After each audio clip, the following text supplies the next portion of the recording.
Shalom, damai di hatiku. Kembali berjumpa dengan saya Pendeta Jonathan F. Lopulalang pada hari Kamis tanggal 16 Maret tahun 2023. Mari kita minta pertolongan Roh Kudus untuk pembacaan dan pemberitaan firman Allah. Mari berdoa. Tuhan Yesus, terima kasih atas nafas hidup yang Tuhan Yesus masih berikan kepada kami semua sampai hari ini. Itu berarti Tuhan masih membutuhkan kami tinggal di dunia yang terus berkarya bagi Allah Tritunggal sesuai dengan karunia-karunia yang Tuhan berikan pada kami. Hari ini kami mau mendengarkan firman Allah. Urapi hamba-Mu yang akan menyampaikan firman Allah yang kuasa Roh Kudus-Mu, dan juga urapi para pendengar yang akan mendengarkan firman Allah. Dan Roh Kudus menolong kami supaya kami dapat memegang firman Allah, melakukannya. Berfirmanlah karena kami sudah siap untuk mendengarkan firman-Mu. Dalam nama Tuhan Yesus, Juru Selamat kami berdoa. Amin. Mari kita baca firman Tuhan yang diambil dari Mazmur pasal 71 ayat yang ke-21 yang berkata demikian. Allah akan menambahkan kebesaran-Ku dan akan berpaling menghibur aku. Aku pun mau menyanyikan syukur bagi-Mu dengan gambus atas kesetiaan-Mu, ya Allahku. Menyanyikan mazmur bagi-Mu dengan kecapi yang kudus dari Israel. Demikian firman Allah yang berbagi kita membaca, mendengar, dan melakukan firman Allah. Tema kita pada hari ini adalah 10K yang harus dipegang oleh hamba Tuhan, oleh gembala sidang, supaya dia berhasil. Nah, saudara-saudara yang saya kasih dalam Tuhan Kristus, untuk membuat pembaruan pelayanan dan organisasi gereja, maka hamba Tuhan atau gembala sidang harus berpegang teguh kepada 10K yang kita akan pelajari pada hari ini. K yang pertama, seorang gembala sidang dia harus memiliki kejujuran. Kejujuran ini sangat penting untuk menjadi seorang gembala sidang yang berhasil. Itu pun dijelaskan di dalam Yesaya pasal 33 ayat yang ke-15. Yang kedua, yaitu kerja keras. Seorang hamba Tuhan dia harus kerja keras.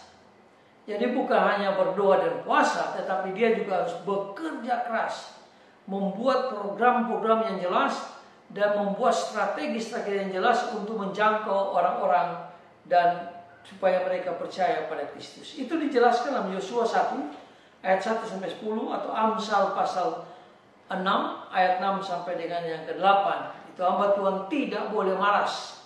Kalau malas maka belajar kepada semut. Jadi harus kerja keras.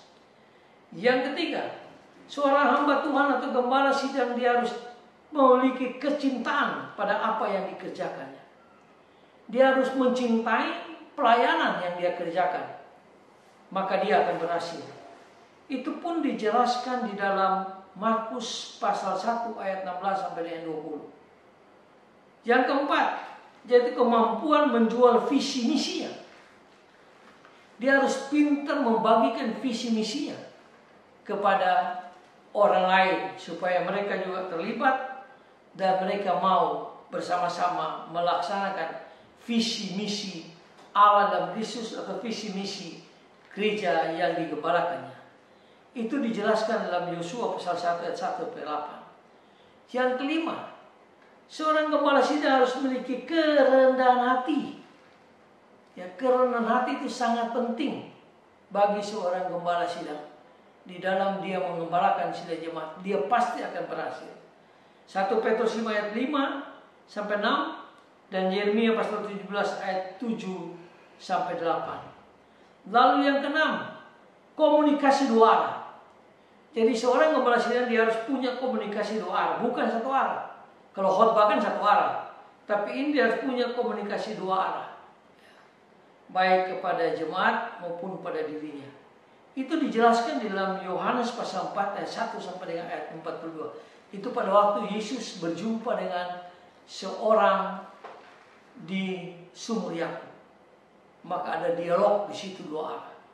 Sehingga wanita itu yang tadi menjadi sampah masyarakat, akhirnya dia menjadi berkat bagi banyak orang. Yang ketujuh, kepintaran dalam bergaul dengan baik. Jadi seorang gembala sidang dia harus pintar bergaul dengan siapa saja. Jangan pilih-pilih orang kaya baru dia datang. Mau kaya, miskin, bodoh, pintar, semua dia harus pintar bergaul dengan baik. Itu pun dijelaskan dalam 1 Korintus pasal 15 ayat yang ke-33. Lalu yang ke-8, keteraturan hidup. Dia harus hidup teratur. Ya. Dia harus rajin mungkin berolahraga, rajin membaca Alkitab, berdoa, dan harus teratur hidupnya. Makan teratur, maka dia akan berhasil. 1 Korintus pasal 14 ayat 40 itu menjelaskan tentang keteraturan hidup. Lalu yang ke-9, kesehatan yang prima. Seorang betul mesti memiliki kesehatan yang prima. Seperti Daniel, dijelaskan dalam Daniel pasal 1 ayat 8 sampai 20. Daniel dia sangat menjaga kesehatan. Ya, pada waktu raja mau suruh makan dia daging-daging, dia tidak mau. Dia hanya makan kacang-kacangan aja. Menurut dia itu sehat. Dan Daniel dipakai Tuhan secara luar biasa. Kenapa? Karena dia menjaga kesehatan dengan prima. Lalu yang ke-10, yaitu kerajinan dalam berdoa dan berpuasa. Dia harus rajin berdoa dan berpuasa. Itu pun dijelaskan dalam Matius pasal 4 ayat 1 sampai 11. Tuhan Yesus sebelum dia mengadakan pelayanan yang besar, maka dia berdoa dan puasa sambil belajar firman Allah. Demikian juga di dalam 1 Tesalonika pasal 5 ayat 17, tetaplah berdoa. Jadi berdoa dan berpuasa itu sangat penting sebagai seorang gembala sidang yang berhasil. Jadi kalau saudara saya mau berhasil menjadi gembala sidang, menjadi pemimpin, menjadi pendeta, laksanakan 10K yang kita belajar hari ini. Semoga firman Allah ini menguatkan kita dan memberkati kita. Mari kita tunduk kepala, kita berdoa. Tuhan Yesus, tolong kami Tuhan, melalui kuasa Roh Kudus, supaya kami melaksanakan 10K, sehingga kami berhasil menjadi gembala sidang yang baik, gembala sidang yang berhasil, gembala sidang yang diberkati Tuhan Yesus, pendeta, pemimpin yang diberkati Tuhan Yesus. Biar kami berpegang teguh pada 10K yang kami baru pelajari hari ini. Dalam kasih dan pengampunan Kristus kami berdoa dan bersyukur. Haleluya, amin. Terpujilah Kristus dari kala masa lampau, masa kini, sampai selama-lamanya. Amin.